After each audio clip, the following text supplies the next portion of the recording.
The haunting dreams. I was in a dream, or at least I thought I was. I was walking in a dark forest. The moonlight was shining, but the shadows of the trees were still frightening.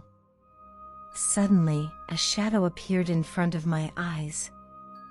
When I looked closer, I saw that it was a woman. Her clothes were old and her face was like a pale ghost. She approached me, but she didn't speak. She just looked into my eyes. I walked with her, but I didn't know where we were going. I knew the dream was unreal, but I was still scared. As we continued walking in the dream, suddenly we stopped in front of a house. It was old and abandoned. The woman was still with me and still silent. She pushed the door and we went inside.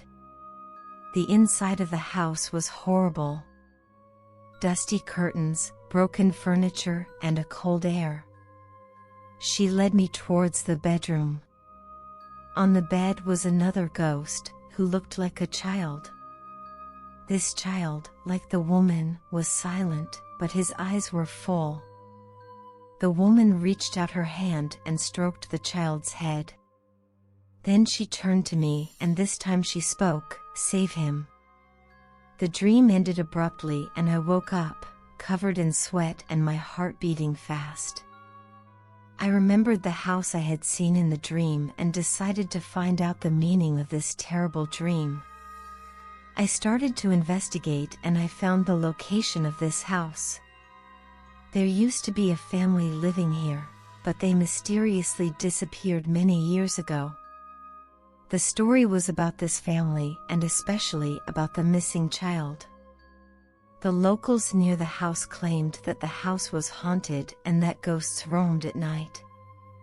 No one dared to go inside the house. However, I decided to solve this mystery by thinking about the woman and child I had seen in my dream. I went into the house in the middle of the night. I turned on my lights and walked quietly. There were traces of ghosts in the house. Suddenly, my shadow appeared on the wall and that terrible woman and child stood before me. The woman's face changed for a moment and she thanked me. Then she and the child disappeared. I felt a sense of peace inside the house. The curse was over. However, the curse didn't seem to be over.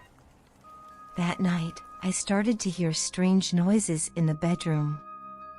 Doors were closing and opening, furniture was being moved, and my shadow had reappeared. I was walking around the house in fear, and I saw the woman again. This time she looked even paler and sadder. She approached me and whispered, "I still need help." Her words plunged me into deep thought. There was still an unsolved mystery in this house and I needed to solve it. I continued my research and uncovered more and more of the family's story. In the end, I discovered that there was a terrible secret behind the family's disappearance. The previous owners of the house had unleashed an evil that had been imprisoned in a secret room, and this evil had caused the family to disappear. I went to the secret room of the house and prepared to face the evil. There, I encountered a dark presence. As I fought, the woman and child also appeared and began to help me. Finally, we were able to trap the evil back and clean the house. The woman and child disappeared, this time in peace. There were no more traces of ghosts in the house. The curse was over. My fearful dream and the moments of tension in this house were over.